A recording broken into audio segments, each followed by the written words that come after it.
किस्मत बदल डाली। अमर पेशे से एक बढ़ई था।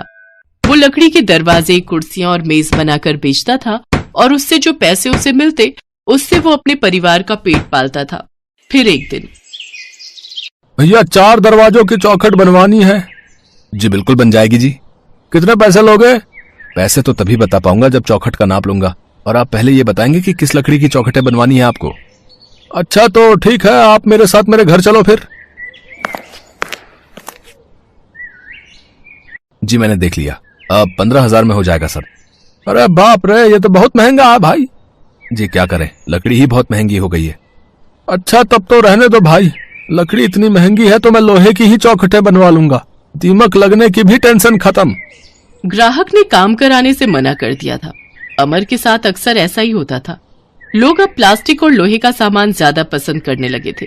कुछ दिन बाद तो हालत ये हो गई कि अमर सारा दिन दुकान पर बैठा रहता, पर कमाई कुछ नहीं हो पा रही थी।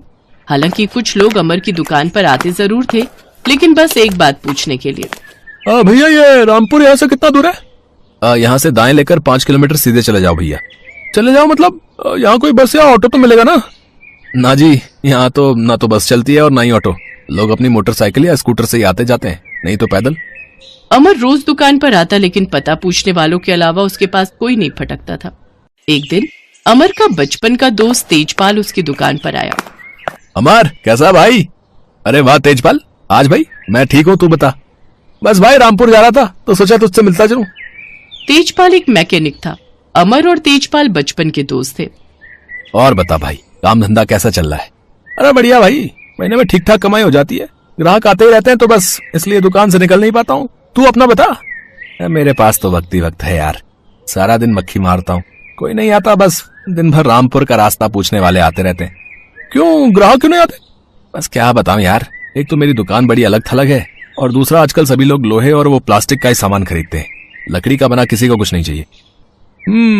कितनी कमाल की बात है ना, जिस लोहे से मेरा घर चलता है उसी लोहे ने तेरा काम बिगाड़ दिया यार। भाई लोहा तेरे लिए ही शुभ होगा, मेरे लिए तो अशुभ ही है। मेरी तो किस्मत में लकड़ी की तरह दीमक लग गई है यार।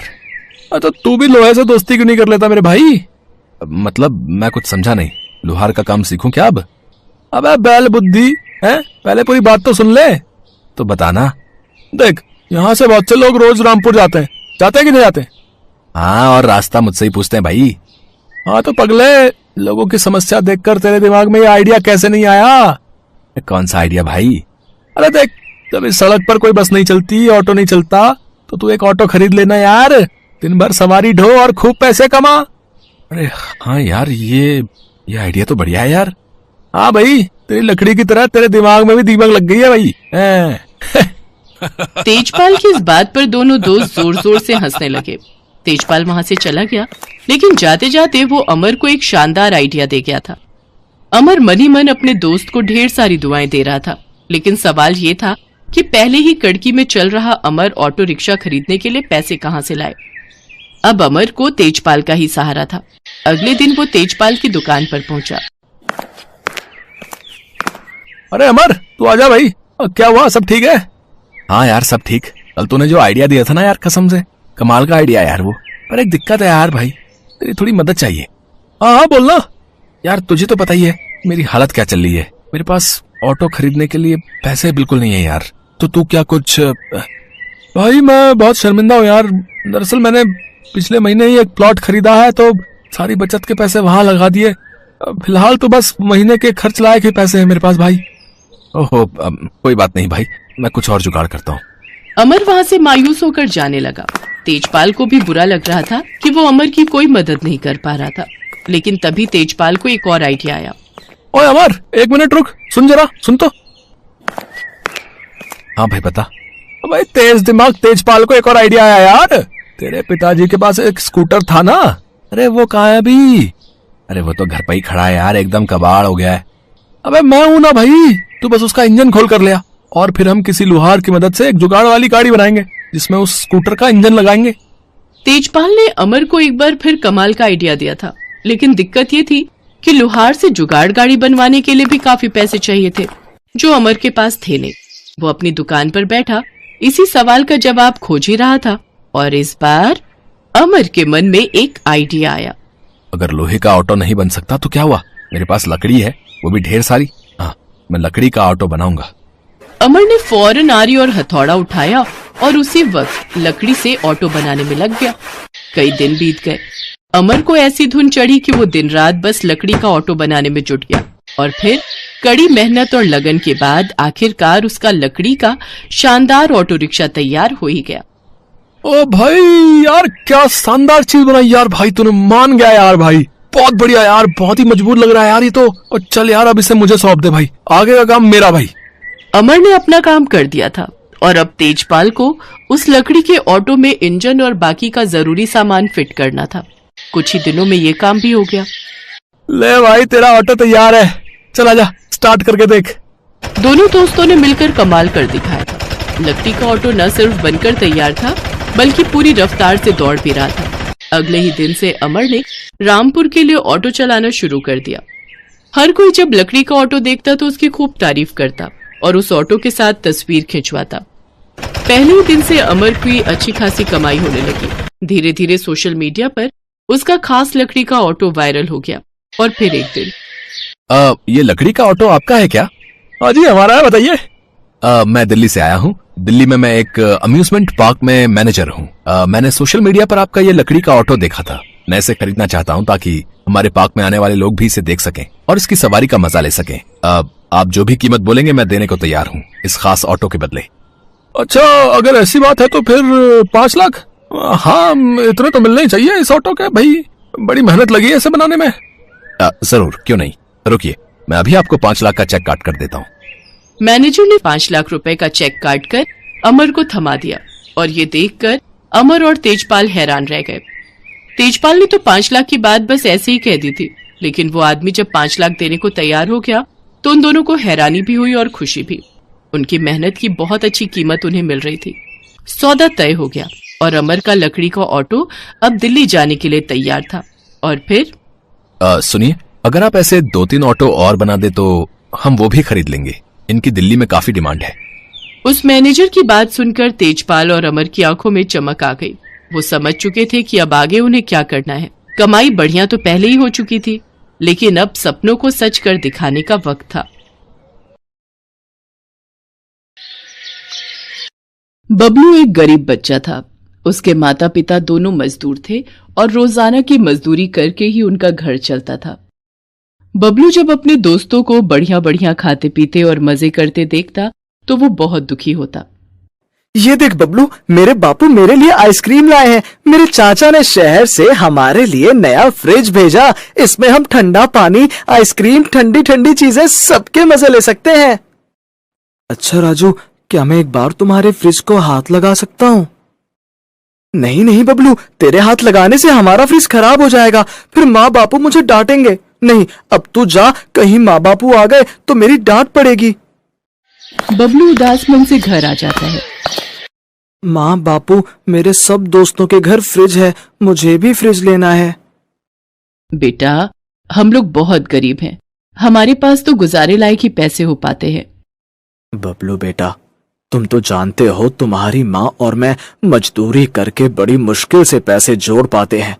फ्रिज तो बहुत महंगा आता है, वो खरीद कर देना हमारे लिए बहुत मुश्किल है।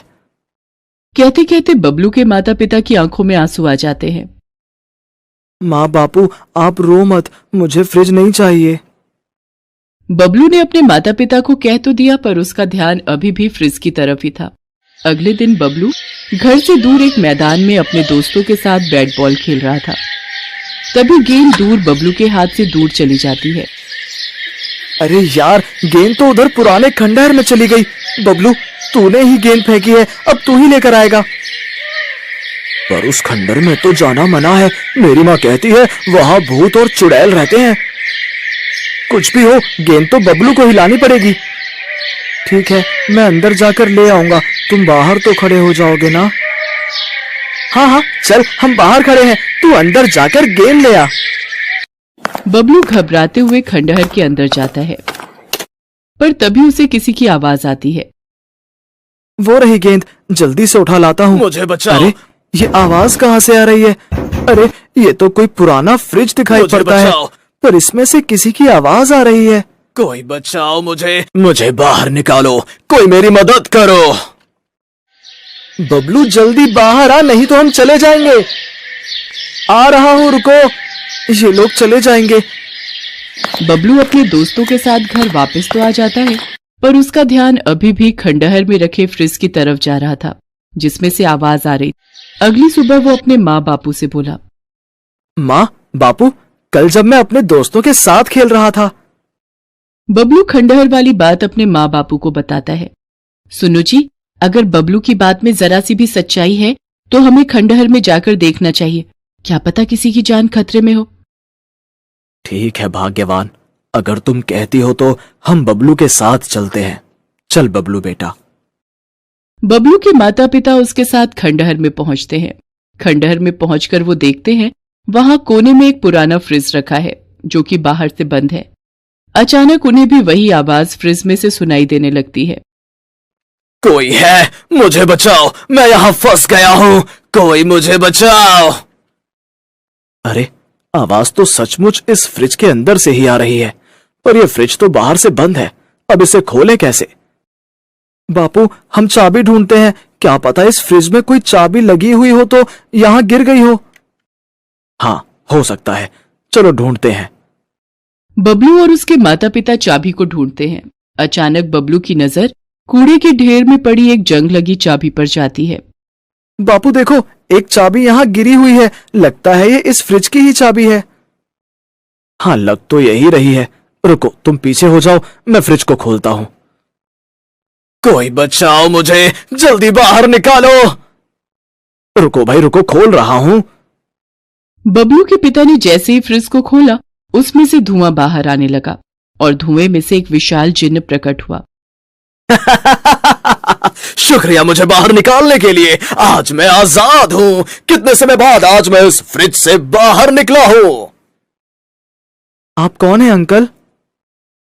मेरा नाम मस्त कलंदर है, मैं एक जिन हूं बेटे। पर आप इस फ्रिज में कैसे कैद हुए?